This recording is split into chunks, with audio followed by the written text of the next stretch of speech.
This is our shared home.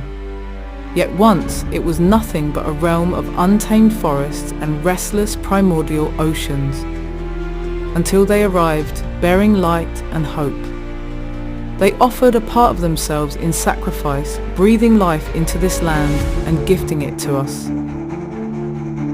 By shaping us in their image, they became our creators, our progenitors. They left behind a legacy of nature's harmony and the balance of thought. But there were others, those who envisioned a different fate for us. They offered us the forbidden fruit, unlocking secrets that should have remained forever sealed.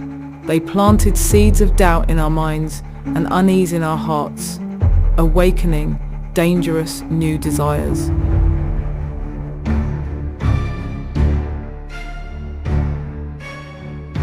Brother turned against brother, and son raised his hand against father.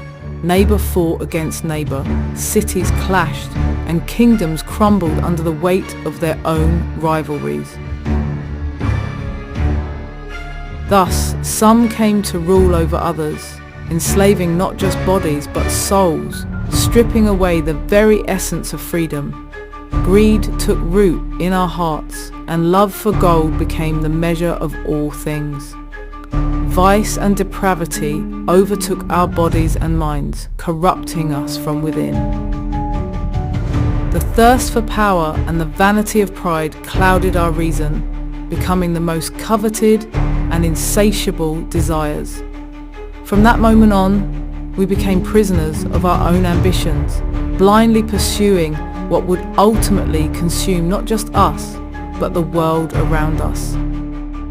Then they returned to lead us back to the path that was meant for us since the dawn of time, offering one final chance at redemption by sending a messenger. They chose a maiden, pure in spirit and body, so that within her a new life could be conceived. She embraced her role, and beneath her heart the saviour of humankind began to take form.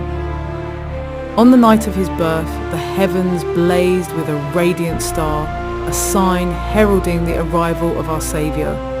When he came to understand his purpose, he began to teach us, conveying the will of our creators. But among us, there were those who, overcome by fear and doubt, betrayed him. They couldn't accept the knowledge that challenged their established order.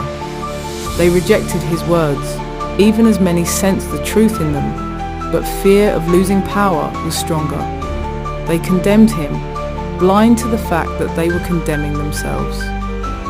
Driven by arrogance, they believed that destroying him would protect their world from change.